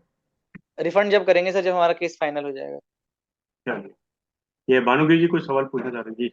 हाँ जी जी सर। सर मेरा एक क्वेरी है यस कि मेरा एक अपील अभी ट्रिब्यूनल में पेंडिंग है जिसमें डिमांड था 35 लाख और एसएससी ने डिपार्टमेंट रिकवर कर लिया 35 लाख रुपया, जिसमें इंटरेस्ट लगभग 10 लाख का है। तो अगर हम जाते हैं बीएसपी में तो क्या मेरे को ये इंटरेस्ट रिफंड हो जाएगा? हाँ हाँ बिल्कुल सर, हो जाएगा हो जाएगा। हो जाएगा। हाँ हो जाएगा। जी थैंक यू सर, यही क्वेरी था। चलिए, मैं ख्याल है और किसी कोई कही नहीं लग रही, और कोई साहब कह रहे हैं कि सभी लोग टाइम भी हो गया, तो मैं समझता हूँ किसी कोई कह रही हो पूछ सकते हैं, नहीं तो फिर आ जानी एन के नैब साहब हमारे, बहुत धन्यवाद। आ जाइए नैब साहब। बहुत हेलो बहुत धन्यवाद। क्वेरी अब कोई नहीं है ना, तो बहुत बहुत धन्यवाद हम्म आदरणीय व्यक्ति। आज आपने फिर एक बार इनकम टैक्स की एक प्रोसीजर के ऊपर अपना व्याख्यान दिया, और बड़ा सामयिक है क्योंकि हम मुश्किल से आज हो गए 10 20 तारीख, 22 हो 8 गए, दिन बचे। 8 दिन बचे हैं सर। 8 दिन के अंदर अंदर आज 23 तारीख हो गई है। और पुरोहित जी कह रहे थे कि शायद स्कीम बढ़ा दी जाए। अब देखिए सब 1 तारीख को बजट आना, अब जो कुछ भी होगा बजट में ही अनाउंस होगा, बढ़ाएंगे या इसको नए रूप में लेके आएंगे या इसमें कुछ और कंसेशंस देंगे। तो ये हम लोग की एक आदत होती है कि कुछ ज्यादा प्राप्त करने के चक्कर में वेट करते हैं, इंतजार करते हैं। तो अगर रिस्पॉन्स नहीं आया, शायद इसलिए हो सकता है कि साहब बहुत अनुकूल नहीं थी एसएससी के, तो इसलिए अगले बजट का वेट करते, बजट में शायद इसको कुछ और रिफाइन करके कुछ और एडजस्टमेंट करके दें। तो वी में वेट, लेकिन वही है कि अ, मैं तो एक एक्सपीरियंस मेरे को अनुभव रहा था वीडीआईएस का, जो आई थी आईडीएस स्कीम थी 2016 वाली। उस वक्त वीडीआईएस में तो लोग, अगर रोहित साहब को तो पूरा अनुभव होगा कि उस वक्त किस तरीके से लोगों ने मुश्किल से 1.5 2 2.5% के ऊपर अपना पूरा इनकम का डिस्क्लोजर कर लिया था, पुरानी चीजें दिखा दिखा के। लेकिन वी जब आईडीएस स्कीम 2016 में आई थी उसमें ऐसा नहीं था। तो उस वक्त मैं डिपार्टमेंट में था, रिटायर नहीं हुआ था, तो जगह जगह जब मीटिंग्स करते थे तो लोगों को समझाते थे कि भाई आ जाओ इस स्कीम में 30% के ऊपर, ये बहुत ज्यादा नहीं करने साहब, टैक्स रेट बहुत ज्यादा है। कहते भैया इतने पे आ जाओ, कहीं ऐसा ना हो। अब फॉर्चुनेटली अनफॉर्चुनेटली अक्सर मैं कह देता था कि तुम्हारे नोट पड़े रहे हैं अलमारी में और तुम उसको देखते रहो, उसको कुछ कर भी ना पाओ, यूज भी ना कर पाओ, प्लास्टिक मनी की तरीके पड़ी रह जाएगी, कुछ भी नहीं कर पाओगे। और उसके बाद ही डिमोनेटाइजेशन आ गया। उसके बाद लोगों ने, मेरे कुछ जानने वाले थे जिन्होंने कहा कि आपने सब मुझे जोर देकर नहीं कहा था कि अब इसमें ज्यादा डिस्क्लोजर कर दो, इसलिए मैंने पूरा डिस्क्लोजर नहीं किया। तो वही मुझे लगता है थोड़ी गवर्नमेंट का जो एक एटीट्यूड है, प्रेजेंट गवर्नमेंट का, कि एक बार जो स्कीम देती है तो उसको लगता है कि हमने फैसिलिटी दी, इन्होंने अवेल नहीं किया, अब हमको इनको ये दोबारा फैसिलिटी नहीं देंगे। तो मुझे लगता है प्रेजेंट स्कीम में अगर किसी के कुछ डिस्प्यूट्स हैं तो दे शुड कम फॉरवर्ड। और वैभव जी ने अपनी तरफ से जितना बता सकते थे उसमें 50 मिनट 55 मिनट के टाइम में उन्होंने पूरा प्रयास किया और एक चीज को क्लियर किया। और खासकर होता ही है कि जब कोई स्कीम पहले आ गई होती है, जैसे 2020 में भी आई थी, तब कर विवाद समाधान स्कीम नाम था इसका, शायद आई एम नॉट रॉन्ग। और अब विवाद से विश्वास वाली बात है, तो ये कंपेयर किया जाता है हमेशा कि पहले में क्या दिया था, इस बार में क्या दिया है। तो कंपैरिजन में अगर कोई चीज कम दिखती है तो लोग कोशिश करते नहीं, दोबारा कभी वेट करते हैं और मिलेगा और मिलेगा, लड़ते हैं। तो चूंकि मैं डिपार्टमेंट का एक आदमी रहा हूँ, तो इसलिए मैं आपसे वही प्रयास करूंगा और लोगों को प्रार्थना भी करूंगा, और जितने भी अपने यहाँ पे रिप्रेजेंटेटिव है एसएससीज के इन काउंसिल से, उनसे रिक्वेस्ट करूंगा कि अपने, अभी भी 8 दिन बाकी हैं, अपने एसएससी से कहें कि अगर उनके इस तरीके से विवाद है उससे खत्म करें और अपने व्यापार में मन लगाएं अच्छे से। इस तरह के और कुछ ना बचत तो हो ही रही है, कुछ ना कुछ डिस्प्यूट से, चाहे आपके इंटरेस्ट की बचत हो रही हो, अपीलों से छुटकारा मिल रहा हो, कुछ बेनिफिट तो है ही। जो बेनिफिट भी मिल रहे हैं उसके बेनिफिट का पूरा पूरा लाभ उठाएं। लेकिन आज जो वैभव जी ने और उसके पहले पुरोहित साहब जिस तरीके से इंट्रोड्यूस करते चीजों को, इसमें क्या होना चाहिए था क्या नहीं, एक एक्सपीरियंस दिखता है उनकी बातों में, उनकी वाणी में जो ओज है वो समझ में आता है। तो he is always a guiding factor. इस तरीके के हम लोग के जो भी इनकम टैक्स के प्रोग्राम होते हैं, और अरविंद शर्मा साहब को बहुत बहुत धन्यवाद जो इस तरह के सामयिक विषयों को लेके आते हैं। तो ये अगर 20-25 दिन पहले और आता तो और ज्यादा लाभ होता। थोड़ा सा डिले हुआ, लेकिन ठीक है, it is never too late. तो आज के उद्बोधन के लिए हमारे वैभव गोयल साहब का, और जिन लोगों ने भी इसको अटेंड किया, और हमारे पुरोहित साहब ने जो आशीर्वाद दिया उसके लिए सबका बहुत बहुत धन्यवाद सर। बहुत बहुत धन्यवाद आदरणीय अंकित साहब। और पुरोहित साहब, आपने बिल्कुल सही कहा कि गवर्नमेंट की इंटेंशन ये होती है कि कम से कम लिटिगेशन रहें और एक सुकून मिल सके। इसी वजह से उनका एक इंटेंशन होता है। इसमें देखा जाए तो बेनिफिट मिल भी रहा है, उसको इंटरेस्ट का भी मिल रहा है, पेनल्टी का भी मिल रहा है। तो जहाँ तक संभव उसको अवेल करना चाहिए। हम लोग भी इसके अंदर अवेल कर रहे हैं किस केसेस के अंदर। बहुत बहुत धन्यवाद आदरणीय वैभव गोयल जी, आपने समय दिया, और आदरणीय पुरोहित साहब आपने बहुत बहुत धन्यवाद, और जूम के लोग का विशेष रूप से धन्यवाद कि आपने समय दिया। और जैसा कि एक विचार के साथ 3 बारों के साथ अपनी बात समाप्त करते हैं। आज का जब बहुत छोटा सा है। प्रकृति का यही नियम है, प्रकृति का यही नियम है कि जीवन में अगर खुश रहना है तो आप उन चीजों पर ध्यान दें जो आपके पास है। प्रकृति का यही नियम है कि जीवन में अगर आप खुश रहें तो आप उन चीजों पर ध्यान दें जो आपके पास है, उन पर नहीं जो दूसरों के पास है। आइए 3 बार उनका उच्चारण करते हैं।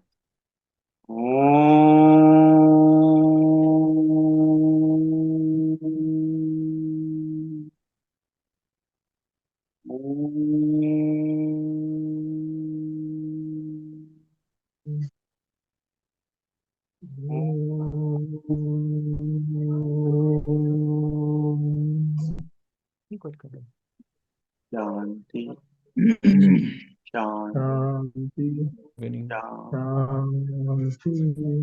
सभी प्रणाम, सभी कुछ 1 सेकंड उसको बंद होने दो।